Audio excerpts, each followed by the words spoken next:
welcome to the Property Wealth Podcast. I'm so glad you're here for this episode. Yeah, it's great to have you with us. Today, we're diving into a really important topic, the 50% rule. You know, that concept that really helps you understand the true cost of owning rental properties. Absolutely, Mike. It's something that can make or break your investment strategy. A lot of people think they know what they're getting into, but there's a lot more to it than just the purchase price, right? Exactly. And we're going to break it down for you so you can really grasp how to plan for those hidden costs, maintenance, property management fees, and even unexpected repairs. Right. And we'll also touch on how this rule can guide your decision making, like what to look for when evaluating properties, and how to ensure you're making sound investments that can lead to long-term wealth. Yes, and we'll share some real-life examples too, which I think will help illustrate these points. It's always easier to understand when you can see how it applies in the real world. For sure. And we'll also discuss some tips on how to stay ahead of those costs, so you're not caught off guard later on. Sounds like a plan. Let's jump right in. So when we talk about the 50% rule and the true cost of owning rentals, it's really crucial for people over 40 to grasp why this is more relevant than ever. Absolutely, Mike. I mean, a lot of folks in that age group are starting to think seriously about retirement, right? Exactly. And with the way the economy is shifting, inflation is a real concern. If you're not planning well now, you could find yourself in a tough spot down the line. Right. And it's not just about having enough funds for retirement. It's also about maintaining your lifestyle, which can be a challenge if you haven't prepared adequately. Yes. I worked with a client. Let's call him Tom. He's in his late 50s and thought he was sitting pretty with his rental properties. But when we ran the numbers using the 50% rule, he realized he was underestimating his expenses, and that could really impact his retirement plans. That's a great example. What did he find out specifically? Well, Tom had accounted for his mortgage and property management fees, but didn't factor in things like maintenance, vacancy rates, or even property taxes, which can add up fast. That's so common. Many people overlook those costs. Exactly. So when we applied the 50% rule, it was eye-opening for him. He thought he was cash flow positive, but after all the expenses were tallied, he realized he wasn't making as much as he believed. Wow. That must have been a wake-up call for him. It was, and it sparked a lot of important conversations about how he can adjust his strategy, and it's a reminder for anyone over 40 that planning is key. Right. And that age group often has different priorities, like wanting to ensure they're leaving a legacy for their kids. Exactly. Wealth transfer is a big deal. You want to make sure that what you've worked hard for doesn't just disappear or become a burden on your family. That's so true. I mean, I've heard stories of families struggling because the property was poorly managed or not even producing cash flow. Yes, and that's where the emotional side comes in too. People want peace of mind knowing their investments are stable and will support their family in the long run. And with the current economic trends, the market is constantly shifting. If you're not keeping an eye on these numbers, you could easily be caught off guard. Absolutely. I was speaking to another investor, let's call her Lisa. She's in her early 40s and was excited about getting into real estate, but she was also worried about how rising interest rates would affect her cash flow. That's a valid concern. Rates can really impact affordability. Exactly. So she started looking into the 50% rule as a way to better understand her true costs. And it helped her realize that she needed to be more conservative with her projections. That's smart. And it's all about setting realistic expectations, right? Yes. And for people over 40, it's about being strategic. You're not just building wealth for yourself anymore, but also for your family's future. Right. And they might have different financial needs as they age, like healthcare costs or long-term care. Exactly. That's why having a solid financial foundation through property can be so reassuring. It can serve as a buffer against life's unexpected expenses. And it can also provide consistent income, which is crucial as you move closer to retirement. Yes. And if you do it right, it can really help keep up with inflation too. Real estate tends to appreciate over time, and rental income can increase as well. That's a good point. I mean, if you're relying solely on fixed income sources, you might find it hard to maintain your lifestyle as prices go up. Right. And think about this. If you're 40 now and planning to retire at 65, that's 25 years of potential growth in your property investments. Wow, that's a long time. And if you're strategic with your acquisitions, you could really see significant returns. Absolutely. And it's not just about the numbers either. It's about creating a sense of security and stability, knowing that you have a plan in place. Yeah, it's a huge emotional relief, isn't it, to feel like you're on the right track? Definitely. And that's something many investors overlook. They focus so much on the potential profits that they forget about the emotional aspect of investing. Right. And it's easy to get overwhelmed with all the data and projections, but at the end of the day, it's about building a life you love and feeling secure in it. Exactly. So as we move forward in this episode, it's important to think about how you can apply the 50% rule to your own investments to ensure you're not just surviving, but thriving in your financial future. Yeah, let's dive into some practical strategies that can help our listeners implement this in their own real estate journeys. So let's dive into that 50% rule, which is a really handy way to estimate the true cost of owning rental properties. Right. The 50% rule. It suggests that about 50% of your rental income will go towards operating expenses, right? Exactly, and this includes things like property management fees, maintenance, repairs, property taxes, and insurance. It's a good guideline to keep in mind when assessing potential cash flow. So if someone has a property that rents for, say, $2,000 a month, they should expect about $1,000 of that to go towards expenses? Yeah, that's spot on. And that leaves them with $1,000 for their mortgage and hopefully some profit. But it's important to remember that this is just a rule of thumb. Actual expenses can vary quite a bit. Right, so a savvy investor would want to dig deeper then? Absolutely. Once you have that initial estimate from the 50% rule, it's wise to create a more detailed budget.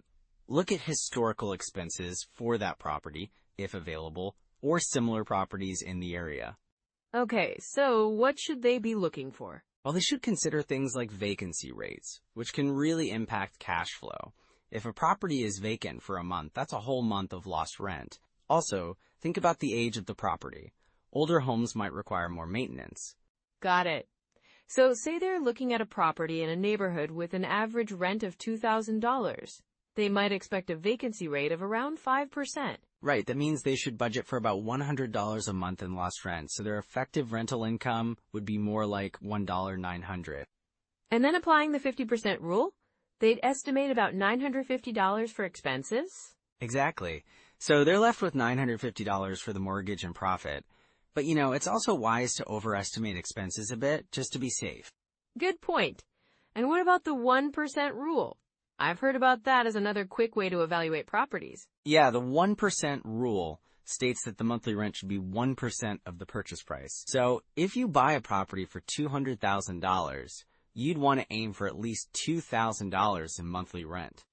That makes it easy for investors to quickly filter out properties that might not cash flow well. Exactly. But keep in mind that the 1% rule is more of a guideline too. In some markets, you might find that properties rent for less than 1% of their value, but you could still have a good investment if expenses are low. So it's about balancing those numbers and understanding the market dynamics. Yes, and that's where doing your homework comes in. It's crucial to analyze the market conditions, compare similar rental properties, and look at long-term growth potential. Speaking of numbers, what about the cap rate? The capitalization rate is another important metric. It's calculated by taking the net operating income of the property and dividing it by the property's purchase price. So if a property generates $24,000 in annual net operating income and costs $300,000, the cap rate would be? About 8%. You'd get that by dividing $24,000 by $300,000. That's a pretty solid return, right? Yeah, generally, a higher cap rate means a better return on your investment, but it can also indicate higher risk. It's all about finding that balance. So far, we've covered a lot of practical strategies. What's next on the checklist for evaluating deals? Well, I think it's essential to have a deal evaluation checklist. Start with your purchase price and rental income. Then move on to expenses, cash flow, and return metrics like cap rate and cash-on-cash return. Cash-on-cash return. That's when you look at the cash you actually invested, right? Exactly. If you put down $50,000 on a property and it generates $5,000 in annual cash flow, your cash-on-cash return would be 10%. It's a good way to see how well your investment is performing relative to actual cash invested. That's pretty useful for investors, especially those just starting out. Definitely. And don't forget about financing options. If you're using leverage, it can significantly affect your cash flow and returns. Right. So if they're financing a property, they need to factor in those monthly mortgage payments too. Exactly. You want to calculate your debt service when looking at cash flow. If your mortgage payments eat too much into your income, it might not be a good investment. And I suppose different financing options can affect those payments too. Absolutely. Conventional loans, FHA loans, and even private money lenders all have different terms and conditions. It's worth shopping around to find the best fit for your situation. So it sounds like there's a lot to consider before jumping in. But what would you say are some common pitfalls to avoid? Oh, there are quite a few, and they can be pretty sneaky. Let's get into those next. So, one of the biggest pitfalls I see with new investors is over-leveraging. They think that borrowing as much as possible is the way to go, right? Yeah, that makes sense. They want to maximize their investments, but it can backfire, can't it? Exactly. So, I had this client, let's call him John. He bought a property intending to rent it out, but he stretched himself thin, He took on multiple loans, thinking the rental income would cover everything. Oh no, what happened? Well, the reality hit when the property needed unexpected repairs. And then his tenants turned out to be less than ideal. They were constantly late with rent. And suddenly, he was juggling mortgage payments and repair bills without enough cash flow. That's tough. So what's the lesson there? The lesson is to be careful with how much you borrow. It's crucial to leave some financial breathing room, Always have a buffer for those unexpected costs. Right, and that brings us to cash flow. I think a lot of people underestimate how important it is to keep an eye on that, especially when starting out. Absolutely. I once worked with a couple, let's call them Lisa and Tom. They were so excited about their new rental property, but they didn't account for things like property management fees or maintenance costs. Oh no, did they end up in a tight spot? Yeah, they did. They were relying on the rent to cover their mortgage. But when those hidden costs came up, they found themselves in a negative cash flow situation, which is a huge red flag. So how can someone spot those hidden costs early on? It's all about doing your homework. You need to research the area, understand typical expenses, and always factor in a percentage for unexpected costs. A good rule of thumb is to set aside at least 10% of your rental income for maintenance and repairs. That's a smart approach. And what about tenants? I know they can sometimes be a gamble. Yeah, that's a biggie. I had a friend who didn't do proper background checks on their tenants. They were eager to fill the vacancy quickly. That's a classic mistake, isn't it? Totally. The tenants ended up being a nightmare, missed payments, and they left the place in shambles when they finally moved out. It cost my friend a fortune to repair the damage. Wow, that's a harsh lesson. It really is. So you've got to take the time to screen tenants carefully, check references, do credit checks, and maybe even meet them in person. It can save you a lot of headaches down the line. For sure. And what about timing the market? I know some people get caught up in trying to predict the perfect moment to buy. Yeah, that can be really misleading. I had a client, let's call her Emily. She waited for what she thought was the right time to buy, but in the meantime, prices kept climbing.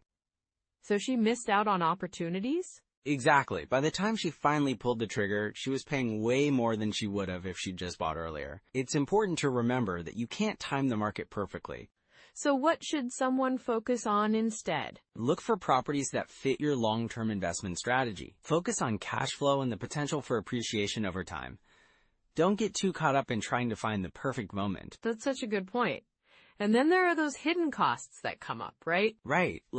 I can't stress enough how important it is to understand all the costs involved in owning a rental property. I once had a client who overlooked property taxes. That can be a real shocker, can it? Absolutely. He thought his cash flow was solid, but after the taxes came in, it cut deep into his profits. He hadn't budgeted for them at all. So what can listeners do to avoid that? Well, it's crucial to do a thorough analysis before buying. Get a good grasp on all potential expenses, and always overestimate your costs to be safe. That sounds like a smart strategy. Yeah, and even after you've bought, keep revisiting your budget and adjusting as needed. It's a living document, right? Totally. And if someone finds themselves in trouble, what's the best way to recover? First, assess the situation. Figure out where the cash flow is leaking. If it's tenants, maybe consider property management to help screen better. If it's costs, look for ways to cut back or refinance if possible. That makes sense. Staying proactive can really help avoid spiraling into bigger issues. Exactly. The key is to stay informed and flexible. Real estate investing isn't a one-size-fits-all approach, and being adaptable can really save you. So true. And it's all about building that long-term wealth without getting caught up in these common traps. Absolutely. And remember, it's a journey. There will be bumps along the way, but with the right mindset and strategies, you can navigate through them successfully. Great advice, Mike. I think our listeners will find this really helpful as they embark on their investing journeys. I hope so. Just keep your eyes open, do your research, and don't rush into decisions. It's all about making informed choices, one step at a time. So now that we've unpacked the 50% rule and its true cost implications, let's talk about some actionable steps that folks can take right away. Absolutely. It's all about getting started, right? What's a good first step for someone looking to dive into this? Well, I'd suggest beginning with a simple analysis of your current or potential rental properties. You can start by using tools like the BiggerPockets calculator, which is super user-friendly. It helps you estimate your cash flow and expenses based on the 50% rule. That's a great tool. And for those who might not be familiar, what's the main benefit of using that calculator? It's really about clarity. You get a visual breakdown of your expenses versus income. It makes it easier to see if a property is a good investment or not, and that can save you a lot of headaches down the road. Got it. So once they've analyzed their current properties, what's next? I'd recommend looking into local real estate markets. Apps like Zillow and Rentometer can help you gauge rental prices in your area. Seeing what similar properties are renting for can give you a better idea of what to expect. Right, understanding the market is crucial. And I love that those tools are available right at your fingertips. Exactly. And if you're feeling a bit overwhelmed, start small. Maybe analyze just one deal per week. It doesn't have to be anything big. Just get into the habit of looking at properties and running the numbers.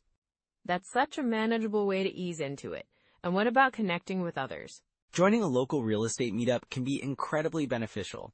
You'll meet others who are on the same journey, share experiences, and learn from each other. Oh, that's so true. Networking can open up so many doors. And speaking of learning, are there any books or podcasts you'd recommend? Definitely. One book that I think is fantastic for beginners is The Book on Rental Property Investing by Brandon Turner. It really breaks down the steps and offers a ton of practical advice. I've heard that's a good one. And how about podcasts? BiggerPockets podcast is a must-listen. They have episodes covering everything from beginner tips to advanced strategies, and they feature real stories from investors. I love that. Real-life stories are so inspiring, and they help you see what's possible. Exactly. And remember, it's all about starting where you are. Even small steps can lead to big changes over time. Right!